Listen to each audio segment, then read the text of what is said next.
Okay, I'm here with the man, the myth, the legend, Sheriff Nick Cocchi. Sheriff, thank you very much for hosting all of us at this incredible event. Well, Mike, thanks for having me. And I'm just, as you can see, we're blown away. We didn't know what to expect with COVID reaping its head up a little bit more, and people starting to get back into a little bit of the social distancing. We are outside, and we're over 1,400 people coming through the door. That's fantastic. I think it says a lot about our office and the staff that do the great work. I really do. Okay, so I've got to ask you, this has been an absolutely horrendous year for everyone with the pandemic. What kind of challenges did you face at the House of Corrections? Well, I think the number one challenge we faced was people wondering how we were going to keep congregate living setting, which is what we are classified as, people that are in our 24/7 care, safe. And I was very pleased with my medical team that advised us, that stayed very closely in touch with DPH, the CDC. We followed the guidelines and recommendations to a T. And quite frankly, they did a tremendous job. And our numbers were very low. Our staff numbers were very low. We have a 72% staff vaccination rate, and it's showing. The only positive cases we've had since the resurgence has come from staff that were unvaccinated. And we've had one positive inmate case. So it just goes to show that our mechanisms, our protocols in place are working, stopping people from coming in that potentially could be carrying the virus. And I couldn't be more proud of my medical team and the staff for following the protocols to the T. Did you learn any lessons from all of this that you feel that you can use in the future once we get past the pandemic? I know that no politician, no elected official, no public safety person, or any medical personnel has ever gone through a pandemic. Because the last pandemic was well before we were in these positions to lead. And I think everybody's done a tremendous job. We're not perfect. We have to do better. We continue to strive to do better. But yeah, what I've learned that if you listen and pay attention, you take advisement from the professionals, and you put a protocol in place for all the right reasons, good things have a tendency to happen.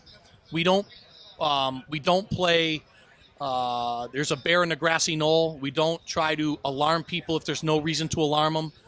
We try to take the facts, the numbers, and then make a good, collective, educated decision on how we're going to move forward. And again, for all my brother sheriffs around the Commonwealth, the sheriffs did very well in moving and mitigating the pandemic and the virus. And let's not lose sight of, we had a pandemic, but there's a tremendously bad epidemic that has been at an all-time high. The opioid crisis did not go away. As a matter of fact, more people have lost their lives to opioid abuse and substance use during this pandemic than ever before. I noticed that, and that I think was forgotten or overlooked while everyone is, of course, have their eye on the pandemic and on COVID. So are you looking to advocate again you have been a very strong advocate for, we got to have more therapy, we've got to have more programs, we got to have more beds. What do you see for the future with that? Are you going to continue that fight to try to get what you see is necessary? We're absolutely going to continue the fight to continue to bring resources to Hampden County, but more importantly to Western Massachusetts. And we have a great team right now with Representative Mike Finn, who sits on the Section 35 committee advocating for female beds in Western Massachusetts. He's done a tremendous job.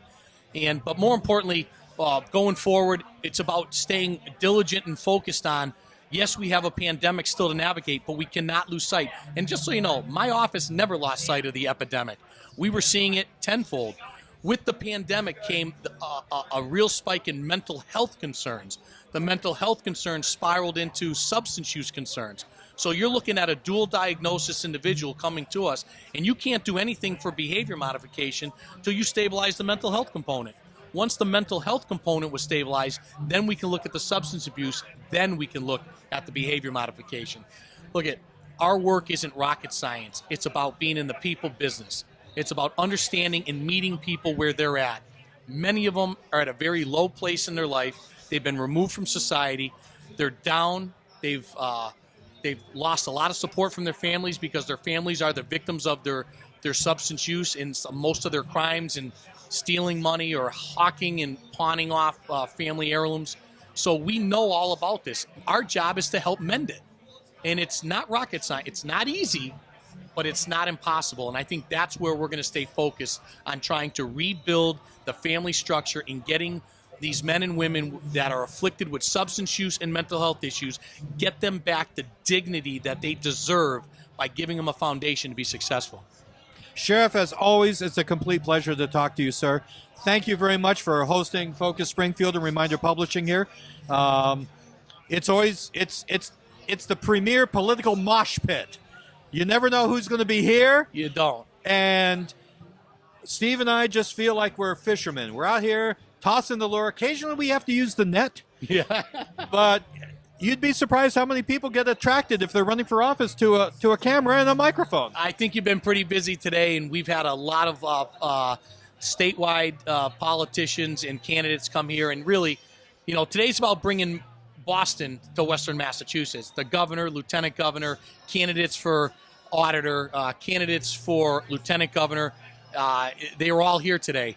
And I think that shows the importance of Western Massachusetts. Don't forget about us. We're too critical, we're too important, and we need them, but they need us too. So that's really what today's about. Sir, thank you so much. Thank you, Michael. Always a pleasure.